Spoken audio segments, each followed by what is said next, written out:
Good morning. I'm Bill Reynolds, the HASP coordinator for this class on Johannes Brahms, a case study in retirement by Professor David Keep of the Hope College Music Department. I always labor under the illusion that people really want me to keep on talking, but I know that that's merely an illusion. So the only thing that I'll say about David is that I had heard good things about him. The one thing I hadn't heard until I talked with him was that he's an expert on Brahms. And since Brahms is my favorite classical composer, it just seemed a perfect fit. And I'm sure we're going to have a very good day. Thank you very much. Thanks, Bill. You're welcome. Let me get myself set up here. I've done this before. I had a student that was in China all of last semester that was in my class over Zoom while I had an in-person group. So I'm actually pretty used to this microphone situation. I'm so excited to be here. This is one of my favorite things to do is just to talk about Brahms, tell people why I think his music is fantastic, why I think he's a fascinating individual, why there's just so much to talk about. Oh, I can take my mask off? Oh, You that's a can. nice perk. Better for me too. Whew, okay, sure. Fantastic music, really complex and interesting personality, someone that really rewards your efforts to try to get to know him. So the title of this class is Johannes Brahms, a case study in retirement. And I just wanted to just say about that title that you're probably familiar with famous athletes like Michael Jordan, who retired once, came back, and really continued to do amazing things after retirement. I like to think of Brahms as the Michael Jordan of the 19th century, and that he set a pretty hard date by which he thought he would be done with composing. And there was some really special events that happened that made it so that he actually continued composing in his retirement and wrote some of the greatest things that exist in his output. So let's see here. Our plan for the 3 class meetings that we have, today I plan to make it fairly flexible. I just really want you to get a sense of who Brahms is. I'll introduce him to you with a number of different contexts and aspects of his life. And at any point in this, I think questions are welcome. If there are certain things you're curious about that I don't mention, or there's something that I say that you would like a little bit more clarity on, I think we've got plenty of time if you would like to just stop me and ask for more clarification. So don't be shy. So we'll contextualize his life and works and investigate his plans for retirement and how things actually went, or a little bit different. The second class meeting, we will dive into the late works that happened to be written after his retirement. And this is the piano and chamber music of these opus numbers. It's opus 114 through 20. And the third class meeting will tackle the late works that are written for voice and for choir and for organ. So he limits his genres to those in the last few years of his life, from like 1890 to 1897. And so this is a fairly artificial division, and if we have time and we want to mix and match with these pieces, we can, but I just figured it would make sense that we would talk about this body of music separate from this one. They're both, like, we could spend like an entire semester's worth of classes on either one of these things, so there's plenty to do. I think it's just a matter of deciding how we want to focus our time, but it's a ton of masterpieces, just gems from his output. So the main takeaway I hope to give you from this class is that his greatest musical contributions came when he wasn't trying his hardest and when he had planned to not work as hard anymore. So I think that these compositions written after he retired wouldn't have been possible earlier on in his life. He was a very, very focused individual and had an incredible work ethic. But at any earlier point in his career, he was so focused on the next big thing or a professional engagement that he had, that or relationships, what have you, that he wouldn't have had all of this experience and all of this knowledge that built up after 50 years of a professional career in music. So he was also a vigorous self-educator. He didn't get the greatest education as a young person, so he always felt like he was behind. So he would be the kind of person you would find in every class environment leading up until he couldn't do it anymore. I mean, he would read, he would talk with people and try to educate himself in every field that he possibly could. And that was a life trait of his. So what I hope to show you here is that I don't really know what retirement is like, but from what I guess I understand from Brahms is that it's actually a really special time in when your creativity is free to do things that it might not have been able to do when you were younger, when you were really focused on a job or raising a family or all the different things that can happen and draw your attention. And you can mix and match with the life experiences that you've had and the types of knowledge that you've learned in ways that might have never been possible before. It's like, I think, a really unique vantage point. And that's what his music does in these late works. He draws on all of these different things that possibly were not combined before he tried this type of thing. So, yeah. Do we have enough of his work product to know whether some of the things he did in retirement were things he started way back when, and now he's going to develop it? Mm-hmm. Do we not know those kinds of things? We do know, yeah. It might be a good idea to repeat the question. Sure. The question was about whether or not we had the ability to know whether these were things he had started on earlier on in his life or whether they were things that were brand new products.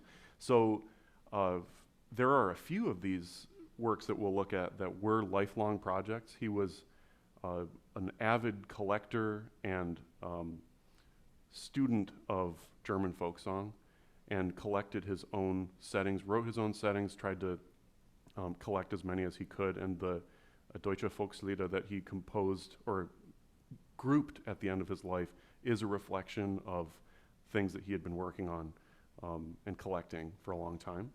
But you say there's no backing off from complexity as his retirement. He's not saying, now I'm going to write a lullaby. mm-hmm. He's The complexity, still at the yeah. height of his powers, but he's not under any pressure to, now I have to make this mark, now I have to impress this person. He can stand back and do his art. Sure.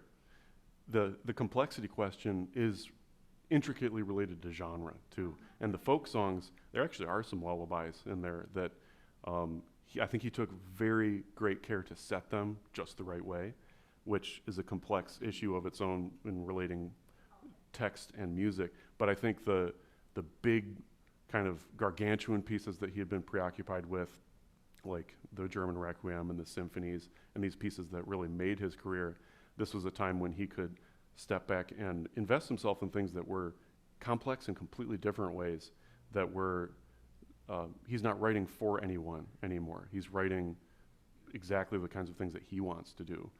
The organ and choral works that would be the most complex, or what would be the most complex genre? We'll get there, and I'll show you. Yeah, but I think just on the front of it, I would say the late chamber music and piano pieces are quite complex.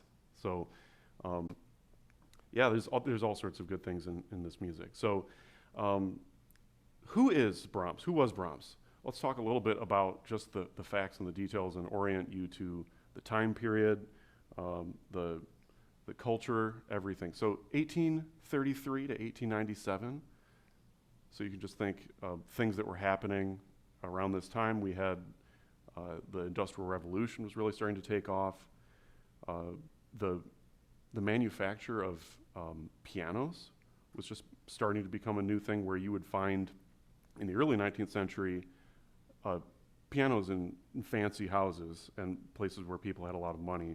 But in the mid 19th century, you started to see pianos in households everywhere, and it was essentially like the record player or the CD player of this time. So a lot of Brahms's music, all these symphonies, these big pieces that you know were written for orchestra, a lot of people heard them for the first time in piano arrangements for 4 hands or for 2 hands. But so Industrial Revolution, 1848 was a year of incredible tumult and revolution in Europe. That was when Brahms was 15. And in America, we've got the Civil War, 1860s. That was just about when Brahms was coming to maturity as a composer in his 30s. And this is also where we get Richard Wagner was writing his music dramas, and big developments in science and in technology leading toward the end of the century before we get to the 20th century. But Brahms passed away just before the turn of the century. So he was born in Hamburg, northern Germany, and he came from a relatively poor family, did not have a big education in which he kind of soaked up a lot of things. He took piano lessons and he took composition lessons, but he always saw himself as sort of lagging behind other composers that had like a cream of the crop education. For example, Felix Mendelssohn, grandson of a famous philosopher Moses Mendelssohn, was living in Berlin, had contacts, had all sorts of people that were important in the music scene, and those were the people that he learned everything from. So he was writing top shelf compositions by the time he was 15, and was a prodigy in a lot of ways, but also had incredible access to the top of German musical culture. Brahms, it's debated whether or not he played in brothels as a young person, but it might have been something that he had to do to make money. But it wasn't a luxurious upbringing by any means. His parents had a slight difference in age. His dad, I think, was something like 10, 15, maybe even 20 years younger than his mom. He had a few siblings, but there's a picture of their house in Hamburg that where he was born, and it was a house that was shared with many families and was basically in a slum area of the town. So he traveled around a lot more as a young person, as a pianist. That was sort of how he was able to further his connections and his experiences. And he was composing at the same time. His teachers were frustrated that he wasn't focusing on piano as much as he could. He was just really, really into composition, and that sort of became the next path that he took. His real launch as a musician and as someone that was recognized, that people had heard about, was when he met Robert Schumann. Robert Schumann called him the Messiah of German music, and that was a title that was loaded with meaning in many different ways, but was Schumann's attempt to both inspire Brahms to pursue a career in composition, but to also delineate him from a lot of the other musical trends that were happening at the time. So he wanted to separate Brahms from Liszt, from Wagner, and from these composers that called themselves the future, like the new Germans. And it was all about how music was supposed to go after Beethoven, and what's supposed to follow the Ninth Symphony, a work of incredible magnitude and power, and includes a poem by Schiller at the end, and has voice and choir and singers and everything, but it's still in the genre of the symphony. So the big debate is music supposed to continue in this way with text and music always, or can it still be instrumental, or have we exhausted its possibilities? Schumann sensed that in Brahms there was potential, there were new paths. That was the title of the article, Neue Bahnen, that Schumann basically had like a prophecy for Brahms's career, That was incredibly stressful for Brahms too, and added a lot of pressure to his young musical life. So one of the things that Schumann, who was a critic and a poet and a music and a very artistic person, had this kind of elaborate thing that he described in terms of how he saw Brahms and his potential. And he mentioned that he envisioned Brahms at the front of an orchestra, conducting with a choir and kind of leading everyone along in his like grand composition. And Brahms took that very literally and ended up composing the German Requiem as the big piece that was going to solidify his recognition. In the 1860s, that is when that happened. Unfortunately, Robert passed away in the 50s. He had some mental health issues and was hospitalized and died in a mental institution. So he, we'll get to that in a second too. But after all of these things happened in the 1860s, Brahms resettled in Vienna. He always wanted to stay in Hamburg, I think, and he had very strong ties to the city and certainly saw himself as a North German. However, he couldn't get a gig there as like a permanent music academic. He really wanted to be the head of the big music school in Hamburg, but it was offered, I think, instead to a friend of his who was a baritone named Julius Stockhausen. And so he felt like he was always rejected from his hometown, and Hamburg wasn't necessarily a musical capital anyway, so he felt the need to move on and to resettle in Vienna, where, as I'm sure you know, a lot of the big composers from the 18th and 19th centuries, and 20th for that matter, were based in Vienna. So he got a job there as a choir director and continued performing as a pianist, and he continued composing in earnest also. So he worked there 1870s, 1880s. In the 1890s, beginning of that decade, I think that was when he was saying, all right, I'm getting tired of this. And he would have been 57 years old. And he officially retired with the Opus 111 string quintet, which is in G major. And it's a fantastic piece, and is certainly something that I think anyone would be proud to say this is the pinnacle of their compositional career. It's by no means like a failure of any kind. He just had this amazing piece. But what was really unexpected afterward was he heard the legendary clarinetist for the first time, Richard Mühlfeld, and was inspired to go back to composition just because of how amazing his playing of the clarinet was. So we'll find on the second class period, when we look at the chamber music, all four chamber pieces are very prominently featuring the clarinet, and we have Mühlfeld to thank for that. Brahms wrote tons of pieces with clarinet in it before this, but this is really showcasing the clarinet as an equal with the violin, with the cello, with the piano. So he was incredibly inspired by the performances he heard from him, and he wrote all these great works in the span of 1890 to 1897, when he passed away from liver cancer. So I figured I would familiarize you with some images just so you could have an idea of what this guy looks like. You're probably thinking Brahms, big beard, kind of a grizzled looking fella.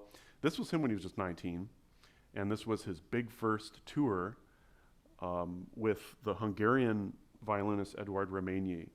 And Reményi was traveling through Europe post 1848. He left his home country after the revolution there. And Brahms had a chance to play with him. And there are a few of Brahms's early compositions that are based on Hungarian folk songs, and it was because of this interaction that inspiration took place. And it actually started like a lifelong fascination with Hungarian music that isn't necessarily authentic, but he heard a lot of Hungarian musicians in Vienna that would play in the streets and in the park. And he especially the clarinet quintet, which we'll look at next week, has some very distinctive things that happened that would have been something he would have understood as reflecting Hungarian folk music. So young Brahms, Nice looking kid. This was him when he was 20 in 1853. And I'll just show you, go quickly through this as a gradual progression so you can see this is him in his 30s. Pretty handsome guy. Getting a little bit older in his late 30s. And this is the big transition here. In his 40s, started putting on a little bit of weight. Also started becoming much more widely recognized and famous. And the beard is a very psychologically interesting choice. I mean, it looks good, but there's people have talked a lot about how it also serves as a mask in a way, before the COVID mask, a way that you can hide everything but your eyes from people. And there are a lot of layers to Brahms's personality and a lot of walls that he put up between himself and other people. Only his very, very close friends did he want to really share his true feelings about most things. And a lot of people have speculated that with his widespread fame, now that he wrote a couple big pieces and everyone knew who he was, it was a little much, and he wanted to have another layer of security in a way. So that's an interesting thing. But he never lost the beard. That was a lifelong thing after his 40s. He had that permanently. So that's him in his study, and you can see those are all his books, and they're from all sorts of topics. And he was very careful about staying on top of a lot of different fields and disciplines, and knowing a lot more music from the past rather than just the music of his time. So this is Mofelt. I figured we would get a picture of him too. We have him to thank for a lot of this inspiration for what Brahms ended up doing in his retirement. So yeah, he's just an inspiring musician. He was born in the generation after Brahms, but didn't really live very long and passed away not too long after Brahms, about 10 years later in 1907. So I had mentioned a little bit before regarding Brahms' maturation as a composer. He had to play more concerts. He didn't have time to really just focus on composition in his youth. When he met Schumann and was kind of hailed in this article in Schumann's journal as the Messiah of German music in Neue Bahnen, he became increasingly involved with the Schumann circle, both in a family and a professional sense. And you've probably heard a lot about Brahms and Clara Schumann as a potential, romantic relationship that never actually became official. And as a Brahms scholar, I get kind of tired of talking about it personally, because it's like, clearly they didn't get married. It's like, is there that much more to talk about? And I think I can give you my take on this in kind of a concise way, that I think it's not just about just about Johannes and about Clara. I think it's also very important to view this as three people that found each other and felt like they were the only other musicians that really got it, that everyone else was doing all this other stuff that was empty or fake or just not very good. And it was as if the one thing you had planned your whole life around, you finally found someone else that looks at it the same way or complements it in a way that's really productive and inspiring. So I think that meant when Robert died, Clara was, incredibly, impacted by that, and so was Johannes. I think that hit him very, very hard. And so now that it's just Clara and Johannes in the 1850s, after Robert had died, there was a time when Johannes came and took care of the Schumann family when Robert had been hospitalized. So he had become something of like a step-in dad for those kids. He was doing all of the, showing all of the commitment to these people. And there was a point after Robert's death where it seemed as though it could go either way, that they might end up together. But there's a very clear point at which it breaks off, and their letters become a lot less frequent. And it's evident that they had both decided, we have careers that we want to focus on. We both value each other in a very, very deep way that will never change, but we're not going to invest in this as if he's going to be the next Robert. I don't think they ever wanted that to be, so that he was a replacement. So I think there's a strong personal romantic element from when Brahms was young, but he was actually infatuated with a lot of different women later on, and Clara was jealous, but they really cared about each other in very deep ways. And I think it was by the time Robert had died, everything after that was mostly platonic. And they fought a lot too. Like, they were like siblings in a way, that they would do things that irritated the other one, and they wouldn't talk for a while. And it seemed like a very authentic, deep, familial kind of relationship that at one point did have, I think, a pretty strong romantic attraction. So there's that. Yeah, and she's a big part of his life as a musician too, and she was the first person to play a number of his works, and he would ask her for advice on his pieces before he tried to publish them. So she was a huge person in his life, big influence in a lot of ways, and he relied on her quite heavily. And he would always offer to help the Schumann family out with money. They had a lot of kids, and she was very proud, and I think did not like the idea of taking money from people, so she usually refused, but he would help them as best as he could. One other story I like about Clara and Brahms that isn't cited or talked about a lot, Brahms was a huge prankster, and he loved to just play jokes on people. And there was one point where she was a composer too, and there was a piece that he wrote, and they often shared music in letters to each other.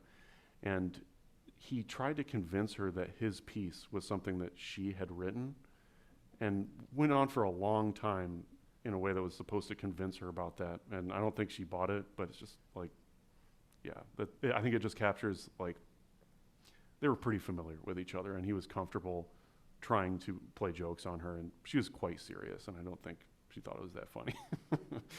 So, yeah, so there was new fame with that article that Schumann wrote. There was new pressure to follow through on the promise that Schumann had made to everyone else about who Brahms was going to be, which I think is kind of a double-edged sword. I think that's not necessarily just a positive thing. I think it would have been very, very stressful to have that hanging over your head for the rest of your life, because Brahms took that so seriously that he never married. He was a lifelong bachelor, and from what I understand from most biographers, they agree that he didn't want to commit to a relationship in which it would take away from the time he needed to write pieces of music that would realize this goal that Schumann had laid out for him. So there are a lot of layers to this, and psychologically you could spend all day, talking about it, but it's a rich aspect of his motivation and how these relationships play into that. So he began an intensive program of self-study that would last a lifetime, but he never really could shake those feelings of insecurity based on not having been a cream of the crop member of society from a top-notch musical education. He had a close friendship with Joachim, a violinist, who was another member of the Schumann circle, and they both were composers, and they both wanted to get better. And so they had this counterpoint exchange through letters where they would write each other fugues or canons or exercises in two voices against each other, so that they would have greater skill when they were composing. So it's just, we have all those letters still, and it's very clear evidence of just very strong work ethic, and a strong bond with Joachim too, that they would trust each other in that way. He also sought to educate himself through the books in the Schumann's library. Robert and Clara had a sizable collection of works, and that's where he got to know a lot of works by Bach, Beethoven, Haydn, Mozart, Schumann's own works. He got to see intimately in the sketches and everything that would have been like the pre-work on some of Schumann's compositions. So he felt like he had a lot of work to do. And in the 1850s is when, I think it was 1853, when Schumann attempted to throw himself off of a bridge over the Rhine River and tried to drown himself, and was hospitalized afterward. Luckily, they were able to fetch him from the river, but his mental health spiraled pretty rapidly after that, and he starved, I think is what the diagnosis was. He died in Endenich at the mental health institution there. So all of these events were things that inspired this really problematic piece that he wrote called, this ended up becoming the first piano concerto in D minor. It started off as a symphony, became a sonata for two pianos. He really couldn't decide what the right instrumentation was supposed to be. And it took forever to write. People didn't really like it the first time that it was played. I think it was booed and hissed in Leipzig, so they did not care for it. And actually, I've played this work a number of times, and I can just show you, if you're playing just the beginning, if you're just thinking about all of these things and what it would sound like in Brahms as a young composer trying to find his way now that his mentor, who I think was counting on him to help him realize these goals and to show him how to compose better music and all these things, now that he had made this grand proclamation and now is essentially falling ill and not going to recover. It's pretty desperate, intense, and tragic music. So this is how the concerto begins. This is just the orchestra part, and I'm just going to play it on piano.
So as you can see, it's dark music and it's very brooding, and there's a lot of things happening. That's just the first few minutes of the piece. So it was criticized as a piece that was a symphony with a piano obbligato part. It wasn't enough of a solo piece, and it sounded as though the orchestra was playing a symphony and the piano just happened to be playing along. And so this is the era when Liszt was playing all over the place and had dazzling technique that would be prioritized well above the orchestra part, which would just be accompanying and literally playing second fiddle to the soloist. So He wasn't interested in that, and he had these big emotional responses to things that ended up creating and inspiring works that were very, very different, and people didn't really know what to do with them. So this is his Opus 15. It's one of his first pieces for full orchestra, and he really didn't know what he was doing with the big ensemble. It took him a while to get used to writing for orchestra. He played for piano compositions quite frequently, so he knew what he was doing there. Yeah. But this piece is appreciated today, isn't it, as being Yes. mature and Yep. Yeah. beautiful? It had a very rocky start, and I think it was reflective of how huge and how overwhelming the whole thing is. And That theme is familiar. mhm. We've heard that, haven't we? I mean, I have. Yeah, And then that soft melodic thing that seems to be calm and together, and then the turmoil resumes. So it seems, what you played seems really artistic to me. mhm. Sure. And it was just a very different time, very different expectations of what, if someone was going to compose a piano concerto, what it should be. And so we've had plenty of years to appreciate it and wrap our minds around it a little bit more easily. There's actually a lot of Brahms's music that the first times people heard it, it just went like right over their heads, and they felt like there was just too much in there, and it wasn't laid out in a way that gave you time to absorb it. And he actually later on in life admitted that, you should have a few times that you listen to these pieces before you really have a clue what's happening. So It it, means when we go to concerts, we should be hearing a few things that are very weird. I think, yeah, sure. I think it just, people have talked about his music as something that it's like a mine, in that you have to go back and ore for things, and you have to pull it out, and it won't just be something that presents itself to you in a very easy way, and it rewards your efforts at getting to know it in a more detailed way. I think that's the best way to think of it. So the first times that he was writing these pieces, it was a bit of a mess, I think, even though people love the piece now, for sure. And it is really fun to play. You just feel like you're fighting with an orchestra the whole time. And, there are other ways to enjoy yourself. But so these were the pieces where he really started to solidify his success and gain recognition. We talked about the German Requiem a bit. Let me just check how I'm doing on time here. This piece has been talked about a lot for a number of different reasons. I can just summarize a few of them. One of the first requiems in the 19th century to have this nationalistic element of being a German requiem, and also being a Lutheran text requiem, so from Luther's Bible rather than from the Catholic requiem setting that Mozart used. The Mozart requiem, all Latin, and is very intense in a supernatural way that can spook you, I think, if you get really into it. It's about damnation, and it's about things not going well after, in the hereafter, I guess. And the German Requiem is not quite as focused on judgment and on hell. It's really focused on comforting those who are left behind when someone passes away. So there are a few movements that you might hear at funeral services, because they are very comforting, and they're beautiful. And there isn't quite the same intense drive and focus that you find in the Mozart Requiem. It's very different musically, and it's also very different theologically also. It's been cited as one of the examples for Brahms's unorthodox approach to Christianity, in that it doesn't reference a Messiah, and there is no mention of Christ in the texts that he chose. And he chose from very different books of the Bible, and there's one movement where he combines 3 different passages from different parts of Scripture. So he's really doing his own thing and kind of creating something special. One of the movements was added on very late at the end, and it was in response to his own mother's death. She died in the last few years of its composition, and it's a solo for soprano, and it's one of the really beautiful parts of that work. It was also a work that took on sort of a life of its own following the Franco-Prussian War and the formation of a Prussian state. And people really were very keen on using it as like a patriotic piece that people would hear, and not really as a national anthem, but as like a unification of German cultural identity, Lutheranism, and this new state that was uniting a lot of previously individual city-states and regions across this larger span. So Brahms himself called it a human requiem in response to that. Like, he didn't necessarily see it as strongly nationalist in that way, although he was a huge fan of the Prussian state and he loved Bismarck. He had a picture of him up in his office, and he thought that he was the greatest. So he was politically conservative, but I think I don't know, Brahms would usually just be upset whenever you classified him as either a conservative or a Christian or something. He always took exception to being just a labeled entity in that way. So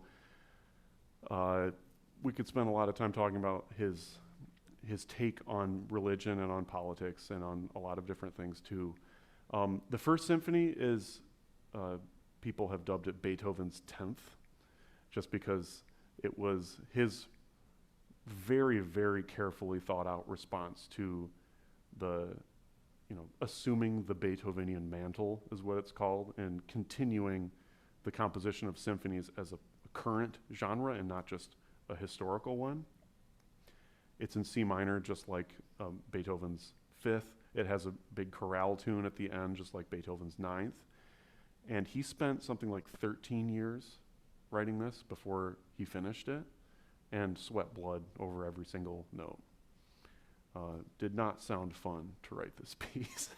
There was just nothing but pressure that he felt he talked about how hard it was to compose when he heard giants stepping behind him.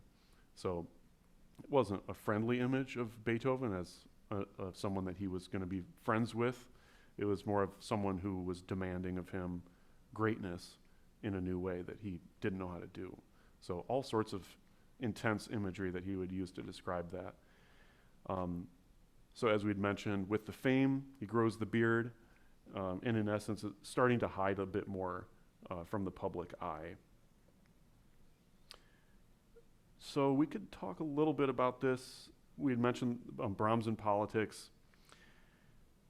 Franco-Prussian War was something that he was quite happy with the outcome there, and with a strong North German state, but he was living in Vienna at the time, and so I'm sure Austrians weren't quite as keen about Bismarck and all those developments. And there was an Austro-Prussian War also that happened around this time. So he also wrote a piece that I have had a very hard time listening to myself, and it's been one of those Brahms pieces that I've purposefully ignored because I know it's not going to be good. He wrote a piece called the Triumph Lied, and it's a piece that no one performs now.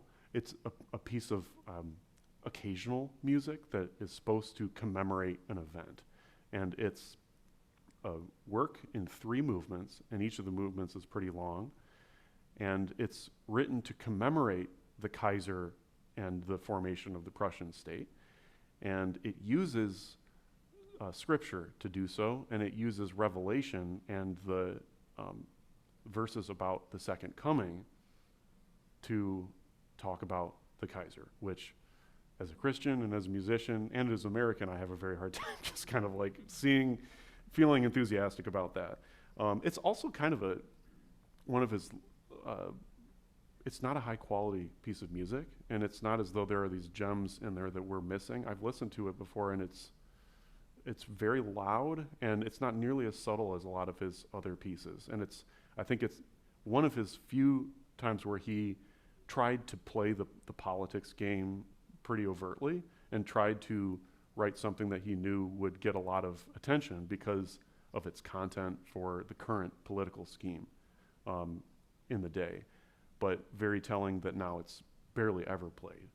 But these other pieces, where he was struggling with being current and struggling with like the symphony as something that would be another solution to what Wagner saw as the path forward in music, those are the things we play all the time and have this lasting value that we see. But it does matter if that he spent 13 years on a piece like that, as opposed to the Triumph Lied, which I'm sure he kind of just popped out pretty quickly and didn't care. As soon as he found the text that he wanted, I think he probably didn't take long to write that piece. So musical politics is a whole different dimension of his life. He was not a gifted diplomat. He was kind of a sharp-tongued, sarcastic, kind of liked irony and liked putting up walls through just kind of obtuse comments to people. And so there was a manifesto that he signed that was supposedly, like, how do I say this? People that saw themselves as the new Germans that were Wagner list and had these priorities for the tone poem as a genre, for the opera, for all these program pieces that would be the future of music. The manifesto of 1853 was signed by Joachim, Schumann, Brahms, and the people that saw themselves as still writing in symphonies, string quartets, piano sonatas, lieder, the more traditional genres. But unfortunately, before it was signed by many people, it was leaked. And so there were only 5 signatures, and they were mocked incredibly for having only 5 signatures on this document. And so after that, he never said a single thing about his musical, political concept. Like he never really wanted to get involved with that. And honestly, he didn't actually have many issues with Wagner as a musician. I think he actually really, really admired Wagner, and he helped copy out parts for one of the performances of Die Meistersinger in Vienna, or in Munich, I can't remember where that was, but he had great respect for what Wagner did, even though he felt very differently about the aesthetic value of what he was trying to do. So a lot of people used Brahms as a poster child of conservative musical values, and Edward Hanslick was a critic in Vienna that used Brahms for that purpose. But Brahms kind of felt like none of those people really understood what they were doing or what they were talking about. And I think maybe the best quote that captures Brahms's approach to stuff like this was some heated debate when they were all discussing something together in a big room. And Brahms says, "I apologize to anyone that I have not insulted in this room." So tells you a lot about his take on the subtleties of these issues. I don't think he really cared. So as we had mentioned, that library of his, you could see there were just tons and tons of books in there. And he had many, many copies of the Bible. He had the Quran. He had a lot of literature, a lot of Greek and Roman literature. Kant and Hegel were some philosophers he was quite into. And in the visual art realm, he was quite close with Max Klinger and Anselm Feuerbach. Klinger was a painter, or I think he was a painter, and he did a lot of drawings also. And there's a work called the Brahms Fantasy that is a couple of Brahms's scores that Klinger decorates as if they're art. And like he has like birds flying out of the musical staves on one point, and it's because it's a song that references birds. And there are just some very, very cool images, and it's actually online. There's a copy of it that you can page through that's an original of this collection. So that's called the Brahms Fantasy by Max Klinger. Anselm Feuerbach was, I think, a member of the Deutsche Römer, who were German painters that were very interested in Italy and in the Renaissance, and wanted to kind of bring back some of those stylistic traits in their art. And Brahms was a huge admirer of that style, and wrote a really special piece that is a memorial to Feuerbach, who passed away quite young, that has a lot of imagery. It uses a poem by Schiller that has all sorts of references to antiquity and things that people would have recognized, that you might have seen in these paintings that were inspired by Italian Renaissance content. And Brahms, in response to that, cites a lot of works by Beethoven in the midst of the piece, so it's kind of a special example of homage in the visual art realm especially. So Brahms himself didn't travel a lot. He didn't leave Europe in his lifetime. He never actually, I don't think he ever really got on a boat and went across channels, or he never went to England. He was offered an honorary doctorate at Cambridge, turned it down, or just didn't go, I guess. I think Joachim went and got his, but Brahms didn't. So I think Italy was about as far as he went from German-speaking countries. I don't think he ever went to France. He was kind of like Bach in a way, like they were pretty geographically constricted. He traveled further east, I think, to, I know there's a concert that he gave that was in Danzig, which is on the Baltic, but not super far from where he had grown up. But yeah, he was pretty limited, but he did go to Italy and saw a lot of sculpture that was very inspiring to him, and I think he enjoyed the trip. He went with the surgeon, Theodor Billroth, who, my dad's a doctor, and he knew that name from some technique in the medical world that I think has his name still. But Billroth was a close friend of Brahms, and socially, Brahms had this close inner circle of just a few people, and had quite a wide circle when he moved to Vienna of people like Billroth and Eusebius Mendachevsky, I love saying that name, who was a music scholar, and there were people that were bankers and all sorts of different types of people in Vienna. And I don't know if you've heard, there's a recent book that's by Malcolm Gladwell. I don't know how recent this is, but it talks about creativity that's spurred from your social interactions, and how there's a balance that is most conducive to having great creativity if you have like a small number of very close relationships and then a wide number of things that are more peripheral. And I think Brahms is a great example of that actually happening. He had all sorts of socialization where he would go out, and he loved to go to bars and just pubs, basically, Kneipe, and he would just hang out with all of his guy friends, and he would smoke cigars, and he would eat sausage, and he would drink cheap beer.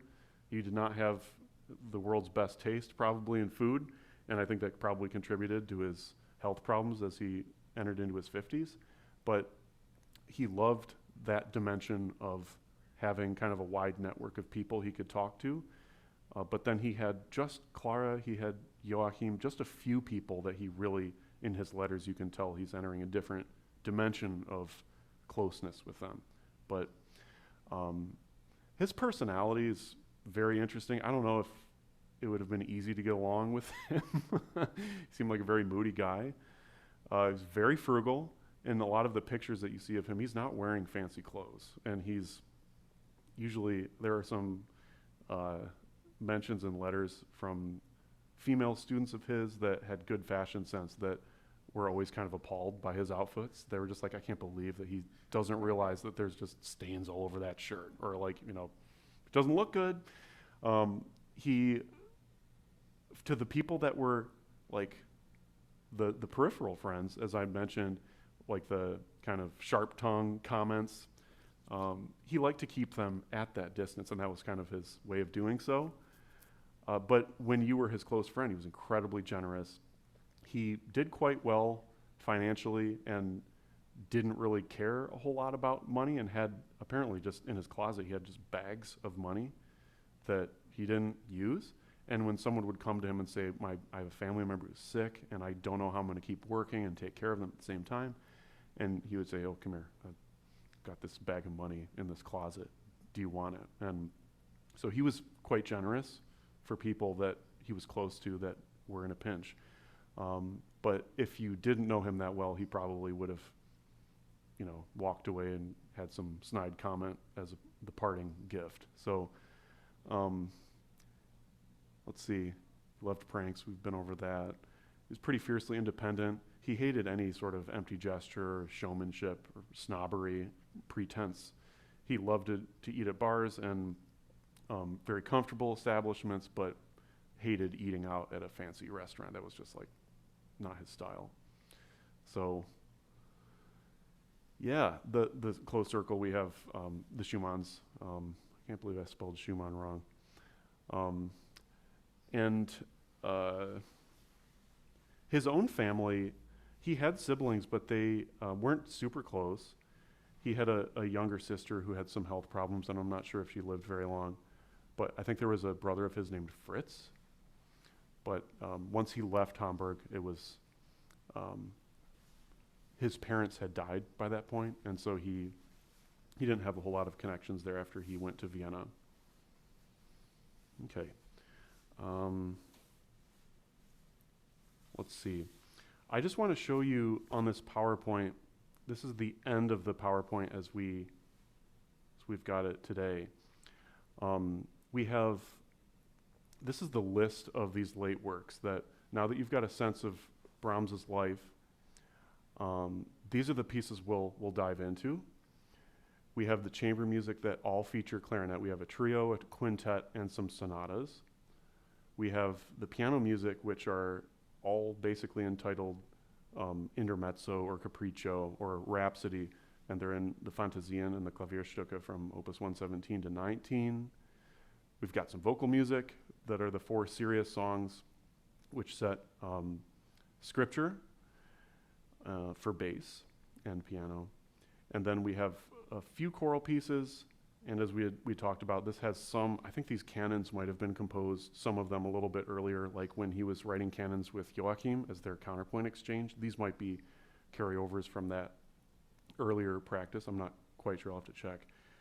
But then the organ music, this is the last opus that might have been incomplete in some ways when he died, but these pieces are, they're 11 chorale preludes, and they're just spectacular. They're really, there could be a separate class just about those pieces. They're rich and really, really beautiful. So what I think would be good for the future classes, I have recordings on this PowerPoint of all the clarinet pieces. I've got recordings of all the piano works and recordings of the vocal, choral, and organ works too.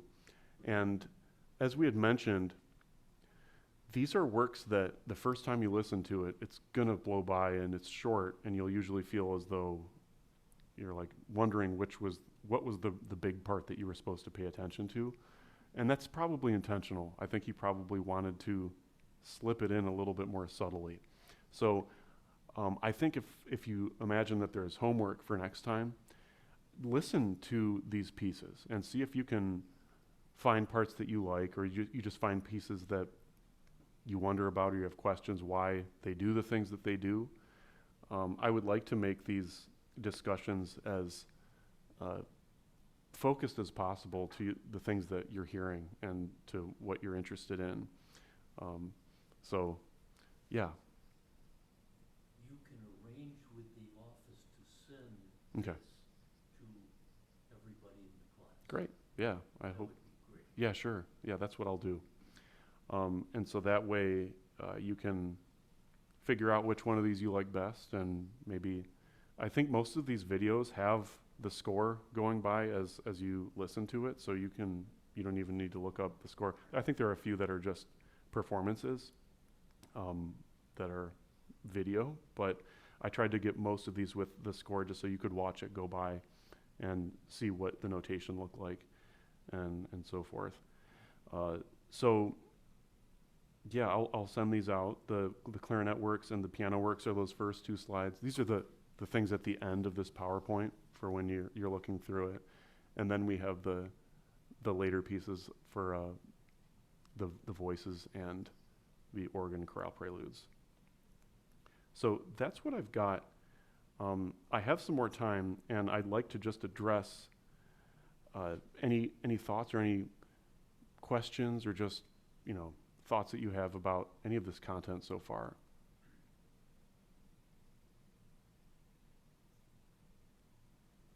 Yeah, Bill. Well, I'll ask this one. I can remember reading or hearing a description of the First Symphony Mm-hmm. as being sort of a dam on his creativity. Mm-hmm. And when he got by that, it was smooth going.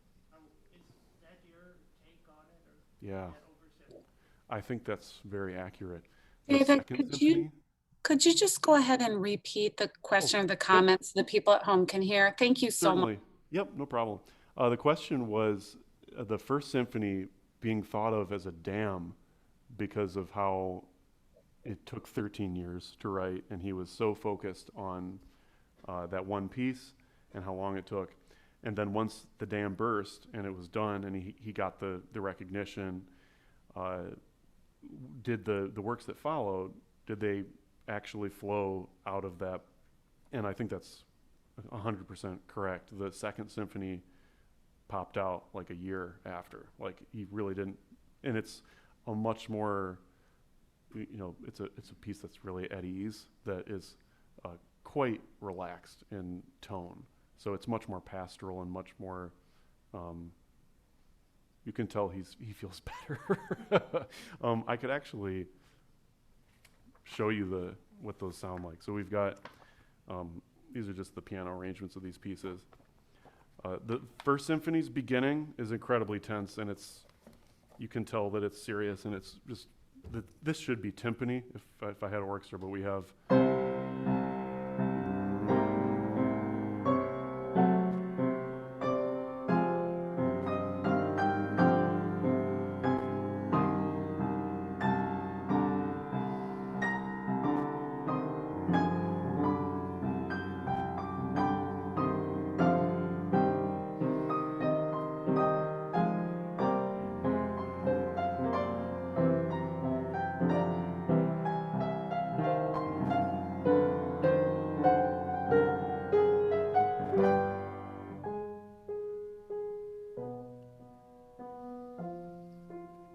So just setting the stage, there's a lot of stress and Sturm und Drang in the beginning of that. The beginning of the Second Symphony, this is the one that comes right after the dam opens, is not like that at all. We have.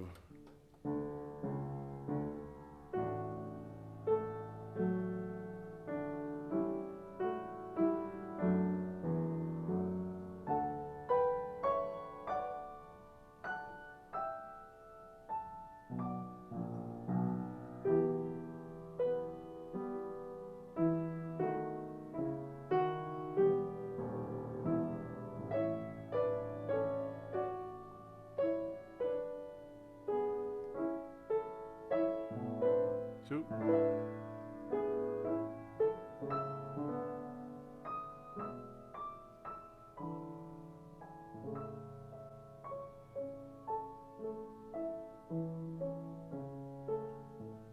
So just much longer phrases and just sort of easy going, and he's got space, and it sounds like mentally he's got the space to work through those ideas and express them in a comfortable way.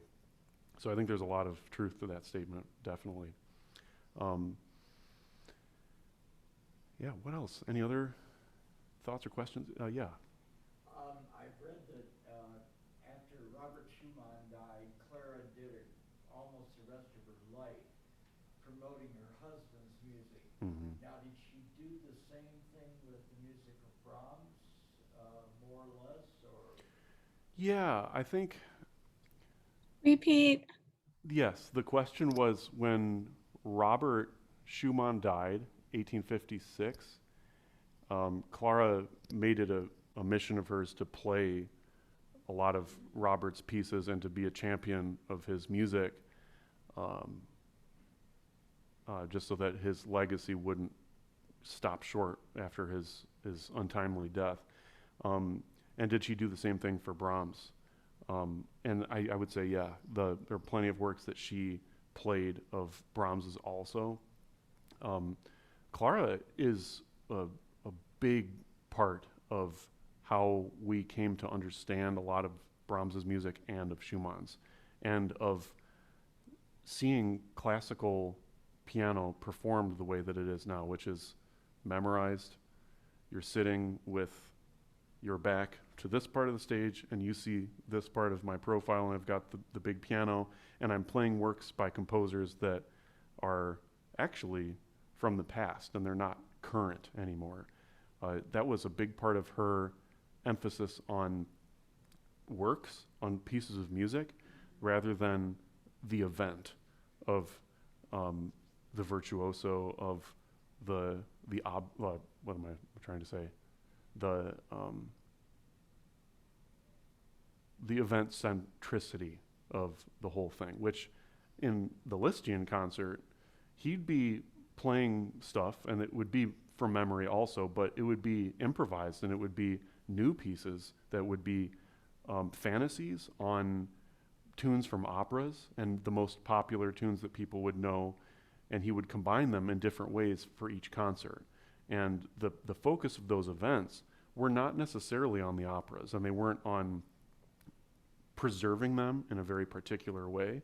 They were on having a good time and of wowing people with your skill at the keyboard.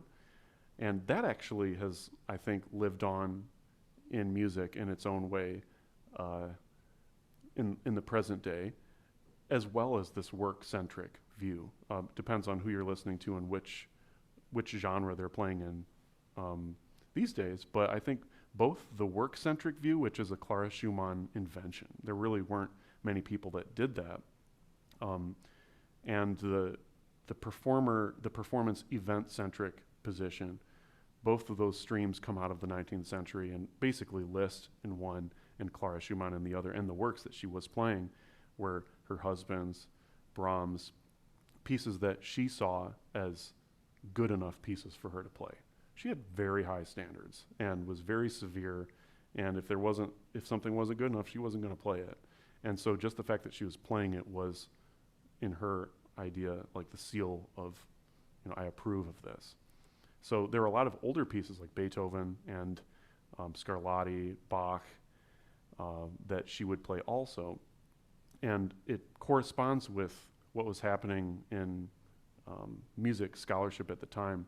People really didn't focus a lot on composers that were a generation or two beyond their recent historical time. So Brahms was one of the first composers to really look carefully at composers from the Renaissance and from 17th, 18th century, and try to incorporate things from their music in his new pieces. Usually people would just be influenced by the most recent generation, but it's similar to Clara's impulse to be performing older works and to venerate the composers that were the serious and the aesthetically valid ones. And so she and Brahms were similar in that way, but she also was a composer herself, and it's a shame that she didn't compose more, because I think she was a very creative person and could have written a lot of really amazing music if she wanted to. But when Robert died, she stopped composing seriously. And I'm not really sure why that is. He had encouraged her a lot. It was complicated because he didn't want competition from her, but he did tell her, like, you should compose more and you should do more. And Brahms told her that she should compose more. And she was so serious about performing and about teaching piano that she basically gave up composing once Robert had passed away. So, yeah, her influence looms over all of this music, especially the pieces for piano, because she was on Brahms's mind all the time, not just as a close friend, but as a critic. She would tell him, this piece doesn't work, and you need to fix this. And sometimes he'd follow the advice, and other times he wouldn't. But, yeah, great question. Yeah. Thinking about how somebody like Brahms would write and revise, there's an old story that Bach was so facile that if he was writing in bed and he made a mistake, or the page fell to the floor, he could more easily rewrite it than get out of bed and pick it up off the floor. Mm-hmm. Whereas Beethoven is much more messy. And so Brahms, you just wonder to what extent the musician can imagine in his mind as he writes how it's going to sound. Mm-hmm. He can't possibly hear it until he hears it, or until he has a Clara Schumann to bounce it off of. Mm-hmm. That he can't tell while he's writing it whether it's really good or not. Right. And then is it, like when Bach wrote it, it was right the first time off his pen because he had done it in his head. But when Beethoven's writing, it's a mess, and he has to drop the bad stuff and keep going through drafts until he gets it right. Mm-hmm. That's sort of generally correct. Where is Brahms on that? That's a great question. And Brahms is a fascinating case in terms of work ethic and how he composed and how he thought of the ideas and how he would tell people about the ideas. So Brahms was one of the few composers who manicured his entire correspondence, everything that was left behind that would be any evidence of his working habits. So he destroyed, I think it was like 15 string quartets before he published the first one. So that's how badly he doesn't want you to know what his working habits are. So he wanted to leave for posterity a very polished profile of this is everything that's affiliated with my name is the highest level of quality. So that means that there are all sorts of sketches that he probably did in a way close to Beethoven that would have been messy, work, and like all the stuff for the first symphony, I'm sure there was just like a whole room of crumpled up pieces of paper that were the trash parts of that piece. So the image that he used was, this is an interesting idea that I haven't heard many people talk about it this way. He was talking about where inspiration comes from and where good ideas come from. And he said that ideas come to you as like a blessing, that it's like an inspiration is something that was not yours and was handed to you in whatever format. And it's your responsibility as an artist to grab it and to refine it and to make it into the best thing that you can to present it to others, because just the idea itself isn't going to be enough. So his whole mindset was that not everything's going to be beautiful, but it better be perfect. So that was the mindset of, you need to take, like I always imagine that it's something that's floating in the air that is close enough to you that you can grab it. But once you grab it, it's so precious that it's your responsibility to make it, show it to people in a way that they can see it and understand it as fully as it needs to be understood. So that means he described that he would never cool off with an idea until it had reached its fullest potential.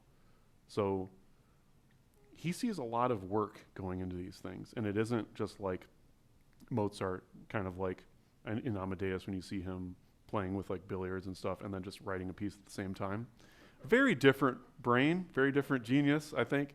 And with Brahms, he would get these ideas and it wouldn't be enough to just have them.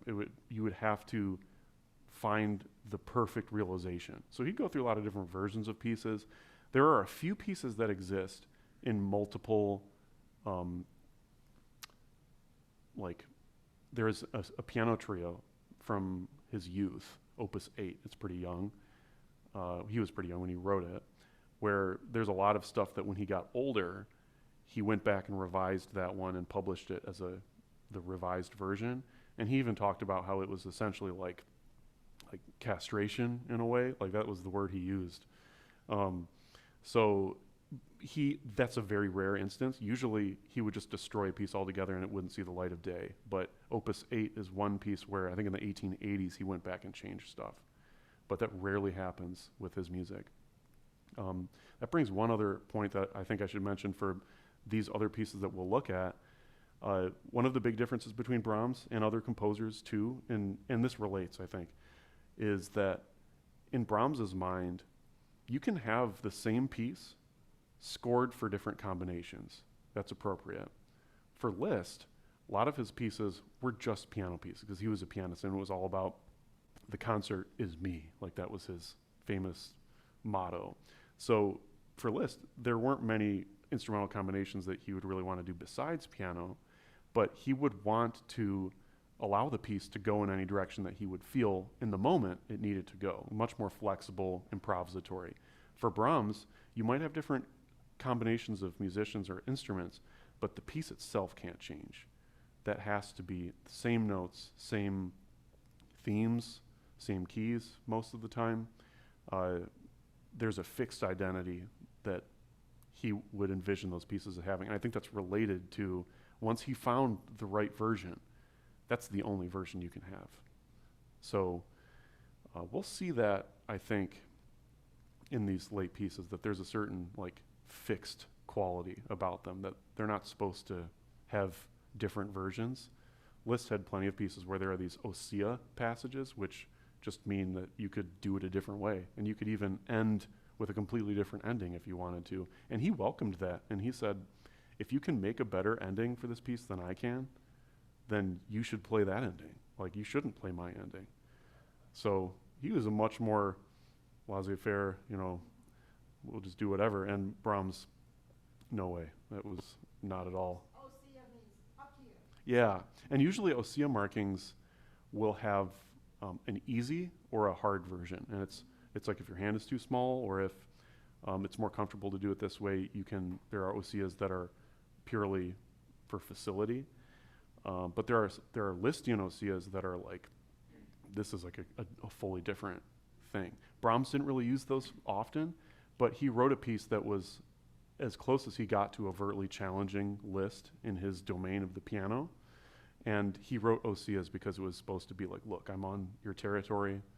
I'm writing variations on the same theme that you wrote variations on. It's the Paganini, the Caprice, and he's showing Liszt that he's on his turf, and he's using ossias, and the ossias there are a few that make it easier, but there are some that actually make it harder. So he's flexing his muscles, and he probably couldn't have even played it that well, but it's a good.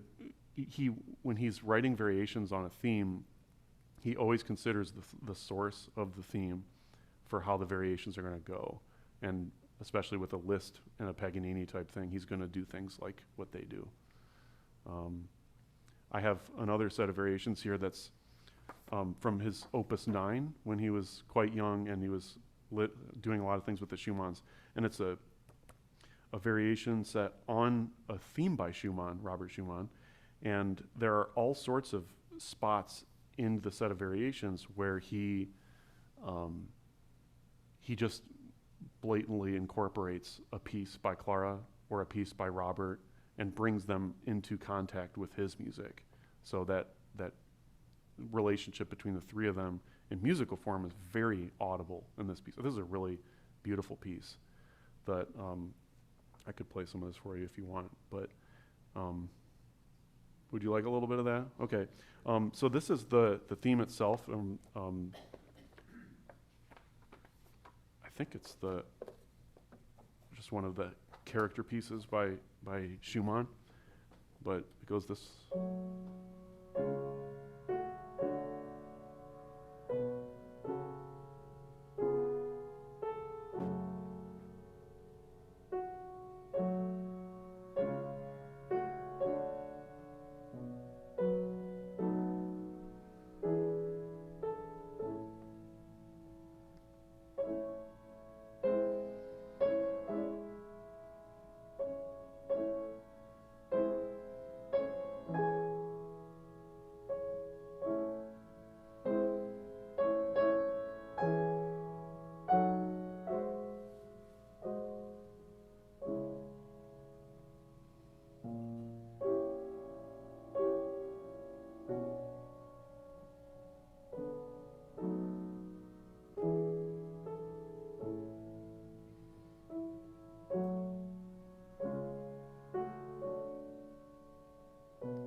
So Schumann had this, he had a lot of very fascinating psychological takes on life, but one of his things about his personality that he understood was that there was this passionate and intense side that he called Florestan, and then you had the contemplative and poetic alter ego that was Eusebius.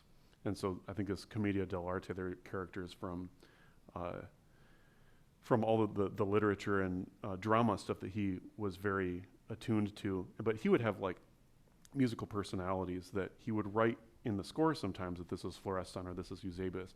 And Brahms in these variations wants so much to be like Schumann that in an early version of this, he had two alter egos of his own that were, I think, Johannes and Chrysler. So Chrysler from E.T.A. Hoffmann's work, and then Johannes as like his self as he knows him.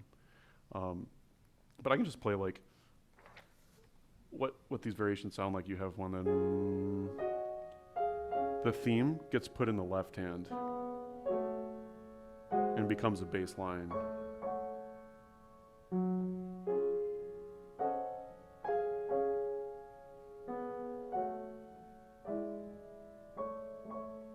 This one sort of picks up the tempo a bit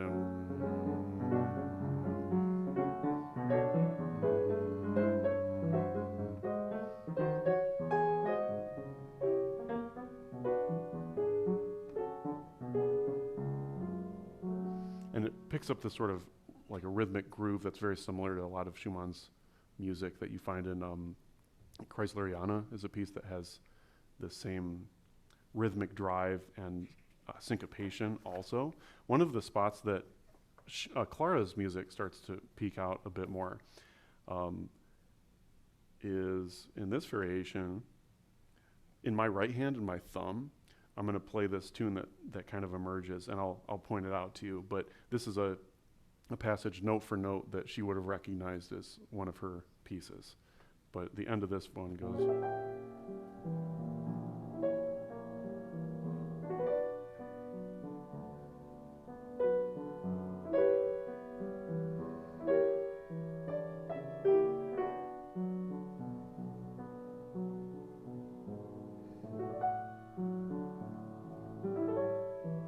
Here comes the thumb.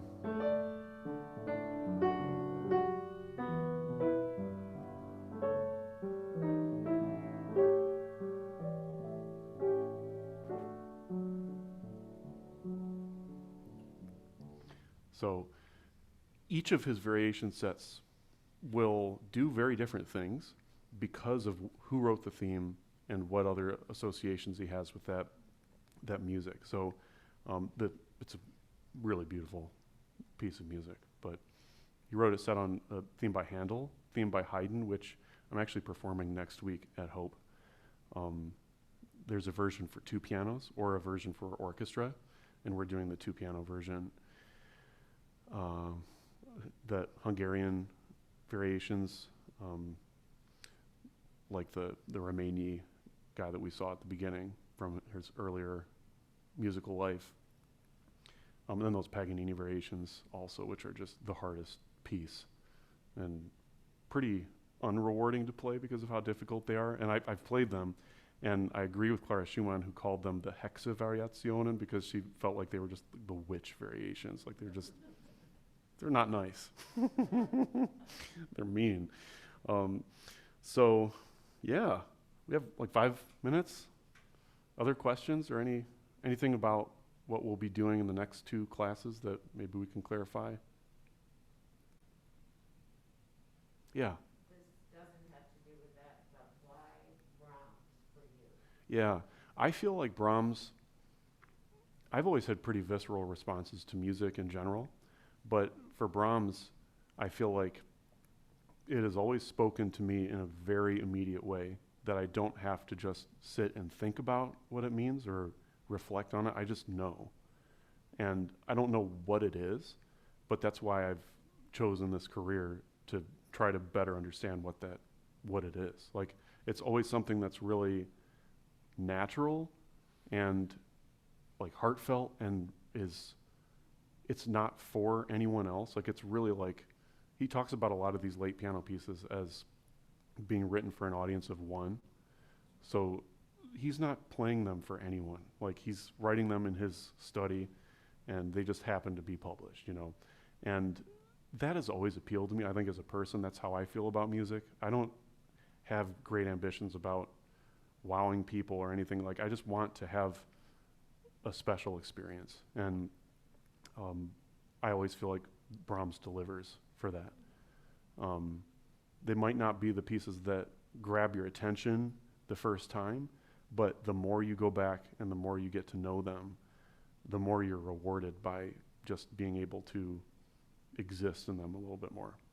So my favorite compliment I ever got from a professional musician when I was growing up was that I played a Brahms intermezzo for him that was one of my favorite pieces, and he told me that I abide in that music. So that's how I feel about it, is that I live there. So, and it's the kind of, whatever he's communicating is stuff that I think people should feel and people should know.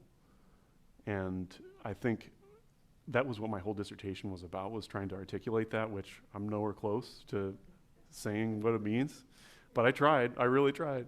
And I think after the COVID thing, I feel like what I learned from from isolation and from not having people around was that it's music that facilitates a deep interpersonal connection. And if you don't have people that you're connecting to through it, then the audience of one thing, I mean, I don't know how accurate that is. I think he's actually making the opportunity for, if you're listening with someone or you're listening to someone performing it, that there's a connection that you get through this music that's special. So I think it's complicated. But that's what I hope that we'll experience when we listen to this music, because the late music is where it just kind of goes off the charts in that dimension, where he is maybe paring things down and becoming more simple, but it's becoming more dense in its emotional way and in its ability to speak to you in a way that you won't forget. So, great question. Yeah. Playing a concert next week? Yeah. Uh-huh. Piano? Yeah. Is that open to the public? I need to check. It's during our 080 colloquium hour for just the music majors, and I don't think it's being streamed, but I will check and I'll tell you next Tuesday, because it's on Thursday of next week. So I'll see you again before then. And Is so there an event that you're checking in on? We couldn't hear that. oh yeah, there's a concert I'm playing next week Awesome. that is those Haydn variations that I had mentioned for two pianos. And the question was whether or not it's open to the public, and I'm going to have to get back to you on that. But we'll have class again before that concert. It could always be an elite audience of the students in your past class. Right? And to be the public. I know, and I could say, hey, it's like I'm teaching a class where we're talking about this music, and I would like for them to be there. So I'll see what I can do. I'd love for you to hear it. David, Yeah. someone had requested in the chat that I send the links, and I went back to your presentation, and it looks like the last couple slides are the ones that have the links. Are you okay with me providing those links to the class? Yes, please. That would be fantastic. Great. Well, then everyone at home and everyone in the classroom, I'll email that to the people who are attending. Great. Thanks so much. Yeah. Yeah. And as I mentioned before, just think of your homework as listening to this music and finding your favorite out of these, and make sure you have something you want to discuss, and we'll talk about it. So thanks so much. This is really fun. Great. Yeah. Thank you so much. Thank you, everyone at home. I'm going to go ahead and close the class. You have lots of virtual hand claps from home. Oh, thanks. I appreciate it. Thank you.